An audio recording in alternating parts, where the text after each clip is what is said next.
Bienvenue dans La Poétèque. Aujourd'hui, nous allons nous pencher sur une tension assez fascinante au cœur de l'œuvre Pierre Roverdi. C'est un poète bien sûr majeur qui a profondément marqué la modernité poétique française, notamment par ses liens avec le cubisme, le surréalisme naissant aussi. Enfin, c'est un dialogue complexe. Effectivement, son œuvre, elle continue de nous interroger, hein. La question précise, disons, qui va animer notre discussion, c'est celle-ci. L'écriture de Reverdy, avec ses formes si particulières, si reconnaissables, est-ce qu'elle tend avant tout à un effacement du sujet lyrique, traditionnel, au profit, disons, de la construction objective du poème comme une entité autonome?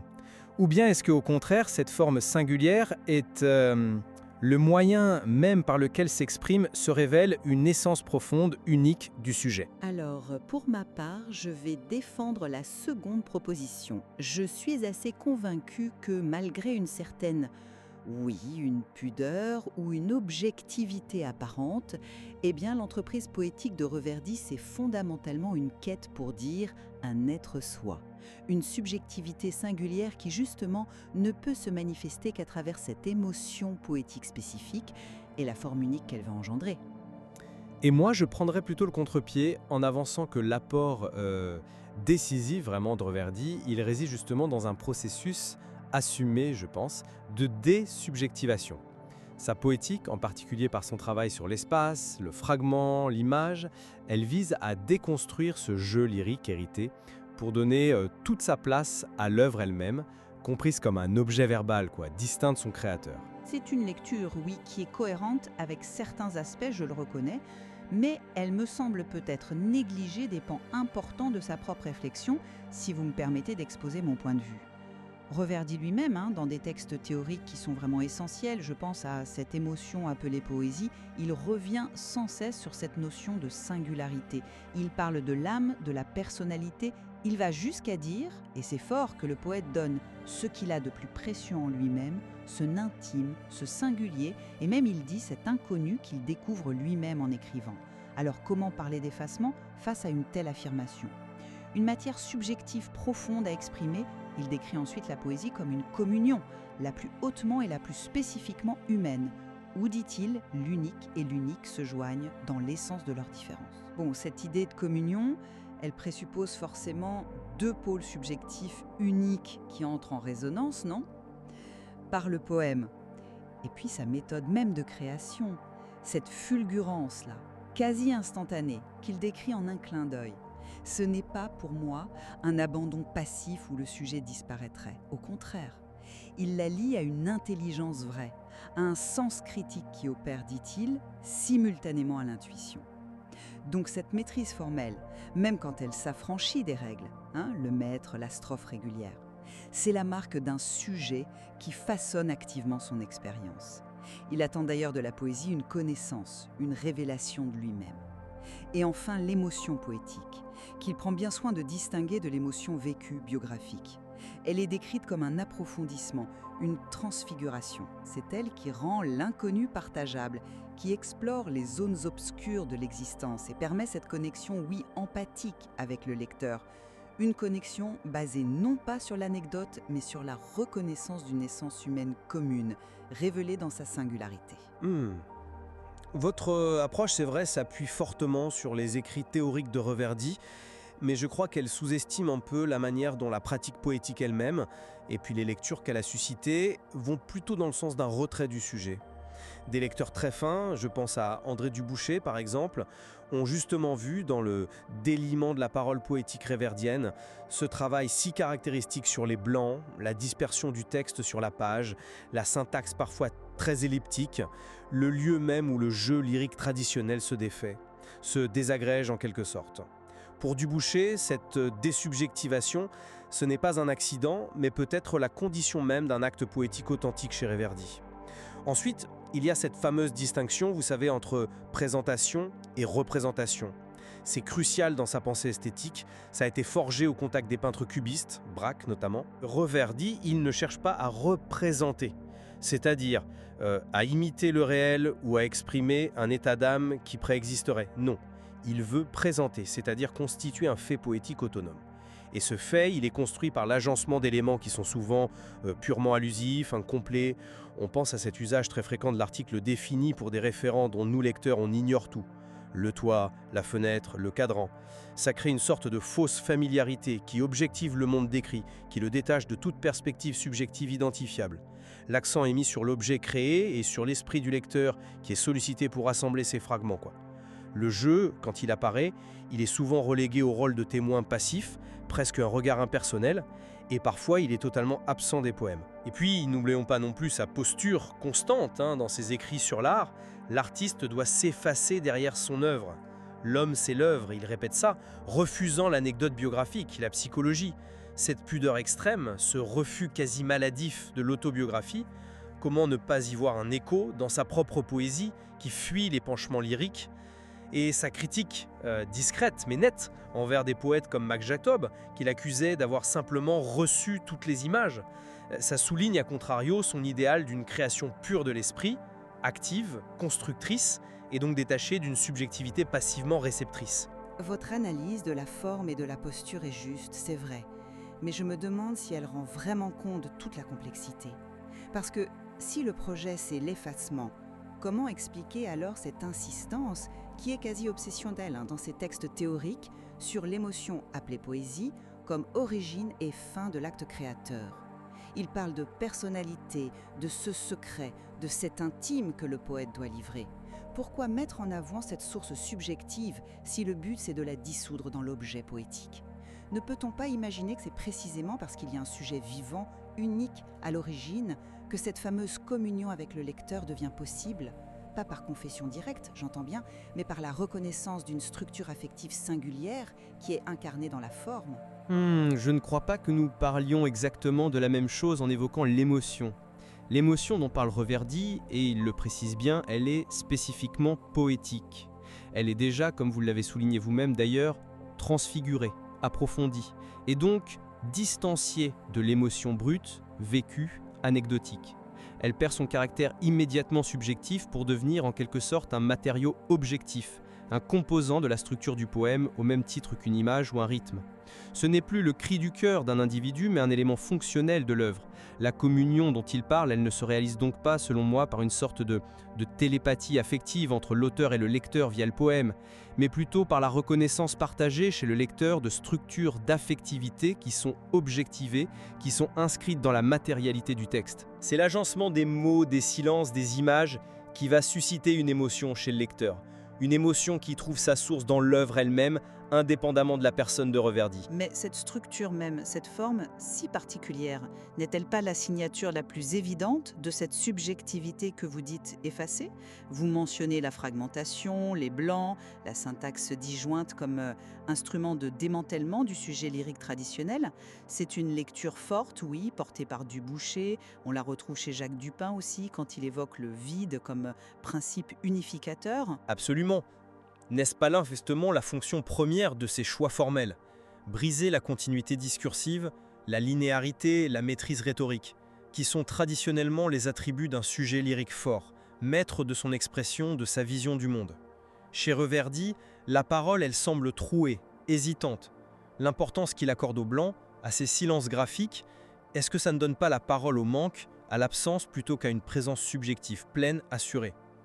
La dispersion des mots sur la page, la focalisation sur des objets isolés, des sensations visuelles fragmentées. Tout ça, est-ce que ça ne contribue pas à déplacer l'attention du lecteur loin d'une intériorité pour la diriger vers un monde extérieur perçu par éclat, un monde objectivé? C'est une interprétation possible de l'effet produit, oui, mais elle me semble peut-être passer un peu vite sur l'intention et la maîtrise qui président à cette forme. Parce que cette fragmentation, elle n'est pas synonyme de chaos ou d'informe. Reverdy insiste sur le rôle du sens critique, qui, dit-il, agit en même temps que l'imagination créatrice. Il évoque ce premier jet qui atteint presque d'emblée une forme quasi définitive. Cette rapidité d'exécution, cette quasi-absence de rature que les études génétiques, celles d'Yvan Leclerc notamment, ont pu confirmer, ça témoigne moins d'un abandon passif que d'une concentration extrême où l'intuition et une intelligence vraie collaborent. Et le fait qu'il utilise librement des formes héritées, qu'il joue avec le vers compté ou la structure strophique sans les abolir complètement, ça montre un sujet qui choisit, qui module, qui est maître de ses outils. Cette maîtrise, même lorsqu'elle produit une forme éclatée, c'est précisément ce qui donne à l'élan émotionnel initial une configuration unique, individualisée. La forme, loin d'effacer le sujet, serait alors la manifestation même de sa manière singulière de percevoir et de structurer le réel et l'émotion. Elle ne dit pas « je » de façon directe, certes, mais elle incarne une subjectivité unique. Peut-être. Mais revenons à cette opposition cruciale entre présenter et représenter. Si Reverdy y tient tant, allant jusqu'à corriger implicitement son ami Braque sur ce point, n'est-ce pas justement pour marquer une rupture radicale avec toute poétique de l'expression subjective? La poésie, pour lui, comme la peinture cubiste qu'il admire et défend ardemment, elle ne doit pas chercher à imiter le visible ou à traduire une intériorité préexistante. Elle doit constituer un fait, créer un objet verbal nouveau, autonome. Et ce fait poétique, il est agencé à partir d'éléments allusifs, souvent décontextualisés, qui obligent le lecteur à un travail actif de construction du sens. Donc, le centre de gravité se déplace inévitablement du sujet émetteur vers l'œuvre elle-même et vers l'activité interprétative du récepteur. La subjectivité n'est plus la source, mais au mieux l'un des matériaux possibles, traités objectivement. Je vois bien la logique, oui, mais n'est-ce pas une lecture un peu trop radicale? Parce que cette présentation qui crée un fait nouveau, d'où tire-t-elle ces matériaux? Reverdy lui-même nous dit qu'elle part d'éléments puisés dans la vie commune et dans la nôtre propre. Ce n'est donc pas une création ex nihilo, coupée de toute expérience. Et il affirme aussi, dans ses réflexions sur le rôle du poète, que celui-ci montre les choses telles que, sans lui, les autres ne les verraient pas. Ça suggère bien une vision singulière, une perspective unique, non?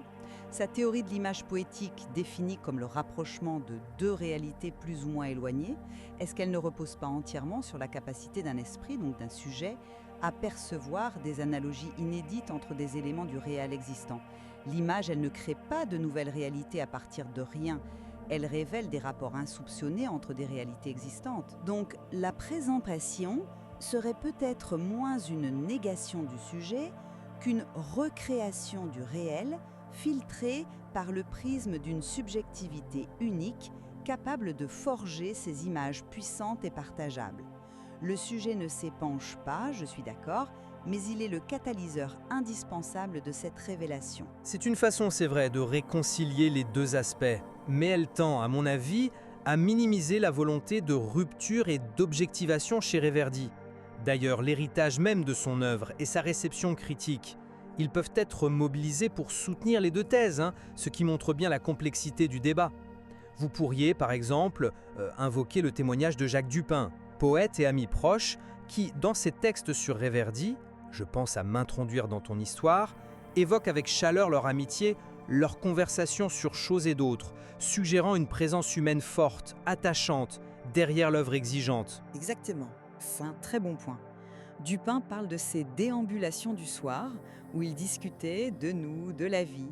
On est bien loin d'une posture de désincarnation totale, là. Ça indique une relation humaine profonde, une reconnaissance de sujet à sujet était non seulement possible, mais importante, même pour ce poète si soucieux de distance et de pudeur.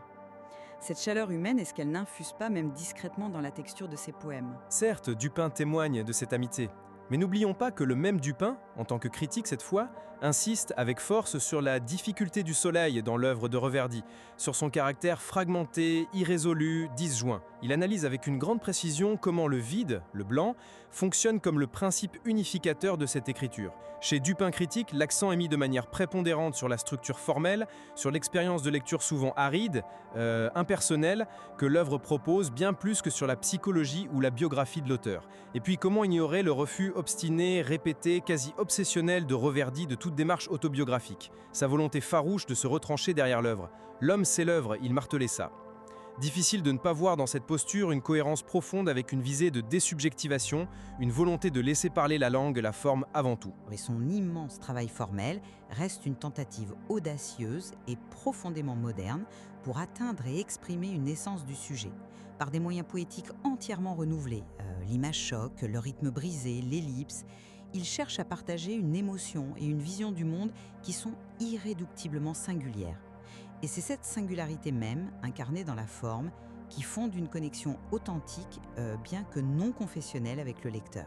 L'œuvre est le sismographe, en quelque sorte, ultra sensible d'une subjectivité unique. De mon côté, je retiens avant tout la manière dont Reverdy, par une sorte d'ascèse formelle et un travail acharné sur la matérialité du langage et de la page, les blancs, la typo, l'image rendue à son objectivité, parvient à édifier des objets poétiques d'une autonomie remarquable. Dans ses constructions verbales, le sujet lyrique traditionnel avec ses épanchements et sa posture surplombante tend bel et bien à s'effacer. Et ça ouvre l'espace à une expérience de lecture radicalement autre, peut-être plus exigeante, oui, moins immédiatement empathique, mais résolument tournée vers les pouvoirs propres du langage à générer du sens et de l'émotion par sa seule organisation interne. Il est clair que la tension entre ces deux pôles, révélation d'une singularité subjective par la forme, ou dissolution du sujet dans l'objet poétique autonome, eh bien, elle constitue l'un des moteurs les plus puissants et les plus féconds de l'œuvre de Pierre Reverdy. La persistance de ce débat, encore aujourd'hui, témoigne de sa richesse inépuisable. Et c'est sans doute cette ambiguïté constitutive, cette oscillation constante entre présence et absence, qui fait que ces textes continuent de nous parler, de nous interroger si vivement aujourd'hui. Il reste beaucoup à lire, à relire et à penser. Au revoir.